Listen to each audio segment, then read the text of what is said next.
demonyo principal, di ba? Namatay yung nanay ko nang dahil sa'yo. Pinagalitan at pinayamo siya sa harap ng napakaraming tao. Hindi.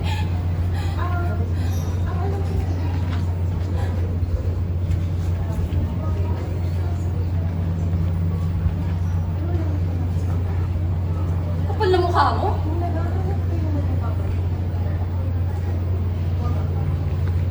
Sama ng ugali dito. Dito ka na. Ay! Anak, tama na, tama na. Rico, ano ba? Principal ako dito, gumala ka ha? Wala akong pakialam kung principal ka. Wala kang puso! Ah! Ikaw walang puso! Kapal ang mukha mo ah! Ano pumunta dito sabihin ako ng ganyan? Kapal ang mukha nyo? Ayos na kayo! Di ba sila ayos kayo? Wala akong pinalaman sa pagkamatay ng nanay mo!